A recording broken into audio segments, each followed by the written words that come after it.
Happening today, the world's top golfers will get their final practice shots in at Augusta National before the official start of the Masters tournament. A lot of eyes will be on defending champion and world #1 Scottie Scheffler. He's planning for this third Masters title in 4 years. He and Jupiter resident Rory McIlroy are at the top of the list for pre-tournament favorites. Both golfers say they're prepared to take on the course.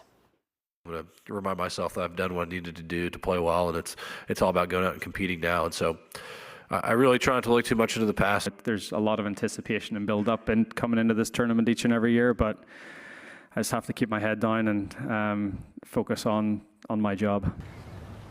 The Masters first round tees off tomorrow. A major absence from the Masters this year is Jupiter Island resident Tiger Woods. He's out because of a ruptured Achilles. But how common of an injury is that one, especially if you're very active and play things like golf? We have Baptist Health doctor, orthopedic surgeon, Dr. Justin Weatherall here with us this morning to talk a little bit more about this. Doctor, welcome. Thank you for being here with us. We have a lot of people down here who golf. So what happens when you have a ruptured Achilles? So the classic Achilles tendon rupture is usually a complete tear of the tendon. It happens in between where it attaches onto your heel bone and where the muscle starts. It's the most common location. And when something like that happens, what are we talking about? So patients will usually feel a sudden pop in the back of their leg. They'll maybe even describe that they felt like they were kicked back there. Mm-hmm. So when this happens to people, what exactly should they do?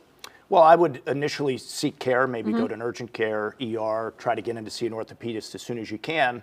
Because I do think if you want to be a good candidate for non-surgical treatment, you ought to get that initiated pretty quickly. Now, how does this exactly happen to people? What kind of activities and, people who are active, what are we talking about exactly? Well, classically, this is your weekend warrior injury. So, the highest incidence of these injuries happens in between people the age of 30 to 60, with that median age being around 50 years old. And, they're working during the day and then they're going out at night, playing pickleball, tennis, basketball with their friends on the weekends, and that's your highest risk group. We don't really see it a lot in your 20-year-old professional athlete population.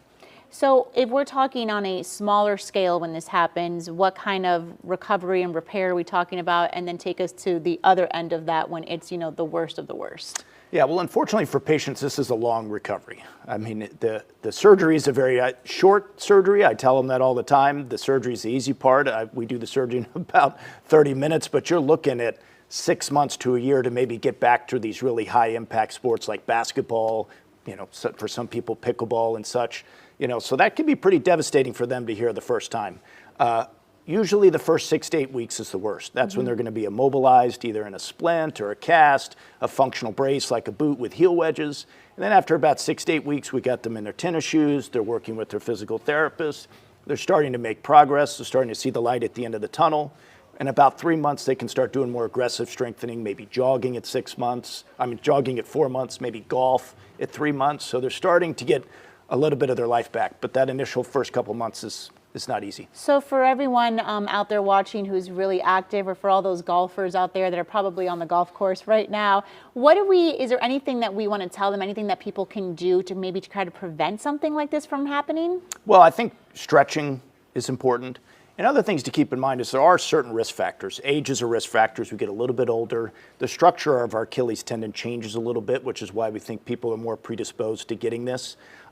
Certain antibiotics like Cipro and Levaquin are known to cause Achilles tendonitis. So those are in your fluoroquinolone group of antibiotics. So maybe something to think about. If you have to go on one of these antibiotics, maybe change your activities. If you do like to do one of these higher impact sports like basketball or pickleball. But what I would counsel golfers is this is very rare to happen doing golf activity. This is a higher impact type activity that tends to lead to a lot of these. All right, Dr. Weatherall, thank you so much for stopping Thank by. you. If you want to watch this interview or for more information, head to our website, WPBF.com.